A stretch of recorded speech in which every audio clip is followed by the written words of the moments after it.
السلام علیکم ناظرین، میں ہوں فرخ سہیل گوئندی۔ 60 کی دہائی پاکستان میں انقلاب کی دہائی تھی اور اس انقلابی تحریک کی قیادت طلبہ نے کی اور طلبہ کی تحریک کی قیادت معراج محمد خان نے کی۔ اسی تحریک نے ذوالفقار علی بھٹو کو قائد عوام بنا ڈالا۔ آج ذوالفقار علی بھٹو کے 30ویں یوم شہادت پر خصوصی طور پر ہم نے معراج محمد خان کو تناظر میں دعوت دی ہے، تو کرتے ہیں بھٹو شہید کے حوالے سے ایک گفتگو۔ السلام علیکم معراج صاحب۔ وعلیکم السلام، کیسے مزاج ہیں؟ اللہ کا شکر۔ یہ بتائیں کہ یہ 60 میں کیا انقلاب برپا کر دیا آپ نے اور ذوالفقار علی بھٹو شہید نے اور ان سارے ساتھیوں نے؟ 60 کی دہائی جو تھی وہ بہت بڑے انقلابات کی دہائی تھی۔ آپ 50s اور 60s یہ دو دہائیاں جو ہیں، اس میں نوآبادیات کے خلاف، استعماریت کے خلاف، سامراج کے خلاف جدوجہد آزادی کے لیے جو کمزور اور مظلوم قومیں تھیں، ان کی بڑی لڑائی آپ کو نظر آتی ہے۔ آپ ویتنام کو دیکھ لیں، کوریا کو دیکھ لیں، ایون یورپ کے اندر طلبہ کی تحریک، طلبہ کی تحریکوں کو دیکھ لیں، تو یہ بڑے یعنی باشعور لوگ تھے جو کھڑے ہو گئے تھے ظلم کے خلاف، استحصال کے خلاف۔ تو یہ تحریکیں اس لیے چل رہی تھیں اور اس کی قیادت لوگ کر رہے تھے۔ وہ صرف طلبہ کی تحریک نہیں تھی، مزدور بھی تھے۔ ہاں، اس کے مزدور بھی تھے۔ پولیٹیکل تحریک تھی دراصل۔ ٹھیک ہے کہ طالب علم اس کی رہنمائی کر رہے تھے، لیکن طالب علموں کے رہنما نہیں تھے، اس لیے کہ جب وہ ایوب کے خلاف عوامی تحریک، عوامی تحریک کے رہنما، ماس موومنٹ کے رہنما تھے، تو انہوں نے اس کی قیادت کی۔ اور یہ پوری دہائی ایسی دہائی ہے، دونوں دہائیاں کہ ہم اسے کہتے ہیں مشرقی ہوائیں مغربی ہواؤں کا پیچھا کر رہی تھی۔ جب ایشیا سرخ ہے کے نعروں سے نوجوانوں کے دل جو تھے وہ دھڑکا۔ اور اسی تحریک نے ذوالفقار علی بھٹو کو ایک پاپولر لیڈر بنایا، آپ ان کے ساتھ تھے۔ اس کی وجہ یہ تھی کہ ایوب عامریت سے لوگ بڑی نفرت کرتے تھے۔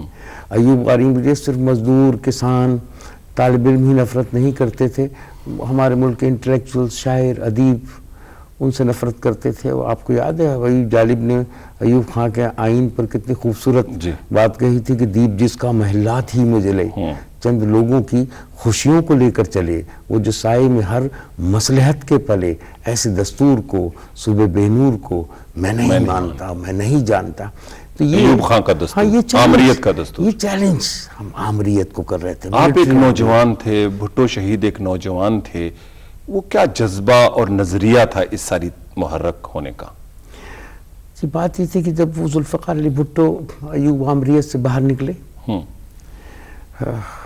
اس سے پہلے بھی ہم ایک دوسرے کے آمنے سامنے ہوا کرتے تھے، اس کے پہلے بھی، اور وہ آمنے سامنے اس طرح ہوتے تھے کہ وہ ایوب خان کی طرف سے آتے تھے تو ہم طلبہ کی طرف سے ہوا کرتے تھے، تو کہیں نہ کہیں مٹ بھیڑ ہو جایا کرتی تھی۔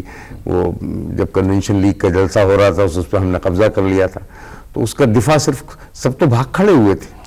اور چودھری خلیق الزماں کو ہم نے اسٹیج سے اتار دیا تھا، لیکن جو اسٹرگل یعنی مزاحمت کا جو رجحان ہم نے دیکھا وہ بھٹو میں تھا، اس وقت بھی تھا، اس وقت بھی ہم سے مزاحمت کر، وہ ایک بنیاد تھی، جذبہ تھا، وہ ہمیں اچھی بھی لگی کہ یار یہ سب بھاگ گئے، یہ فضل القادر چودھری بھی بھاگ گیا اور فلاں بھی بھاگ گیا اور یہ سب بھاگ گئے، یہ اسٹرگل کر رہے ہیں، تو یہ ادا ان کی ہمیں پسند آئی تھی۔ اور ایکچولی جس طریقے سے وہ پسماندہ قوموں کو ریپرزینٹ کرتے تھے اپنے طریقے سے، فورن پالیسی میں جس کا حوالہ دیا کرتے تھے، تو اس میں ایک جھلک نظر آتی تھی۔ تو یہ جھلک کس قسم کی تھی؟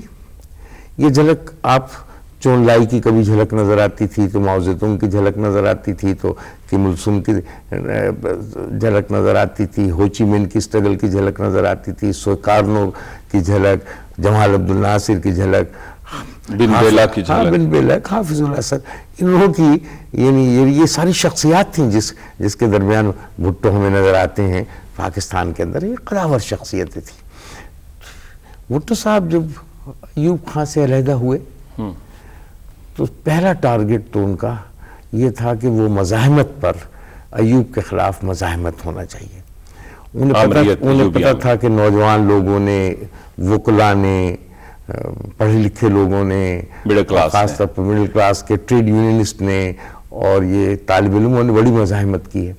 تو آپ یہ دیکھیے کہ پارٹی بنانے کے وقت انہوں نے جاگیرداروں سے کوئی کانٹیکٹ نہیں کیا. 67. ہاں, کوئی بڑے زمینداروں سے کانٹیکٹ نہیں کیا, کوئی بڑے علماء سے کانٹیکٹ نہیں کیا, یا بڑے سرمایہ دار عام پروفیسر, دانشور, ہاں اس قسم مزدور, کے لوگوں کو. آپ دیکھیے حیات محمد خان شیرپاؤ, کوئی پولیٹیکل بیک گراؤنڈ. درجے. ہاں, آپ یہ دیکھیے خورشید حسن میر جو نیشنل عوامی پارٹی کا تجربہ ضرور رکھتے تھے, پنڈی کے اندر.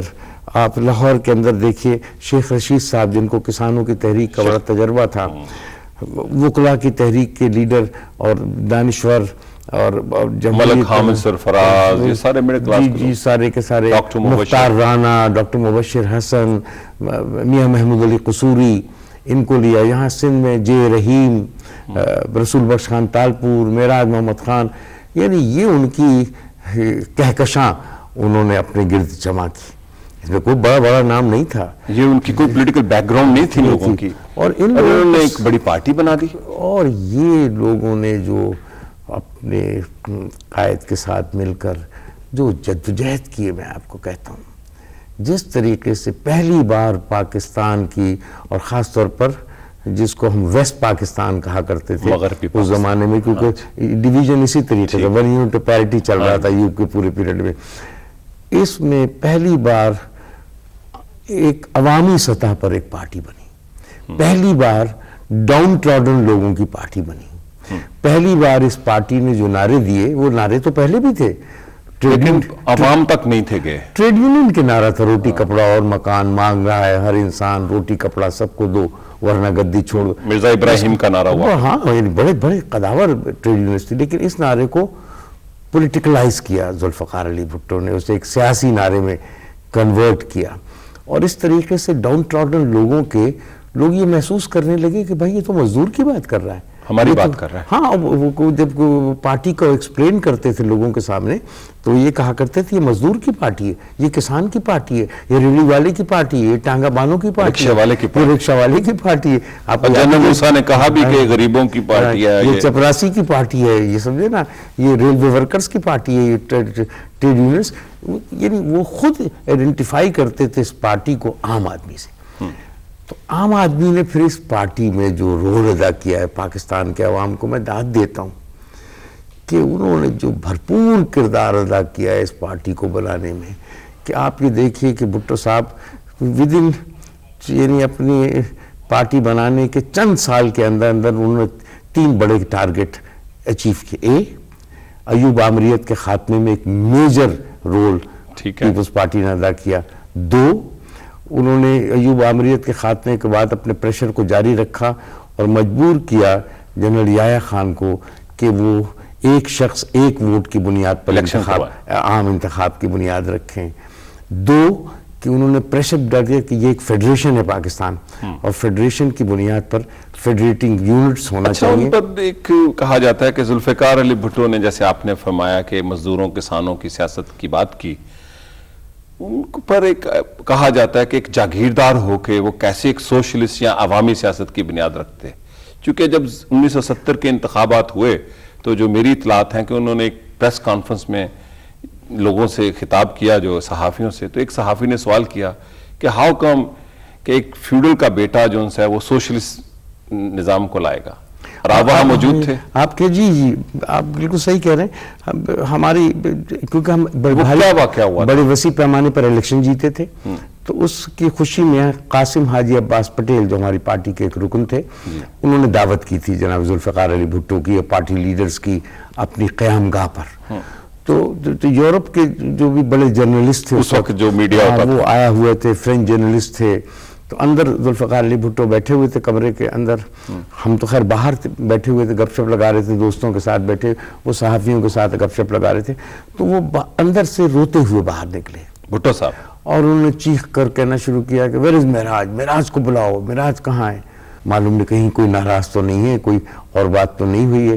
تو یہ میں نے اپنے دل میں یہ بات سوچی اور میں گیا, میں نے کہا فرمائیے میں آ گیا ہوں.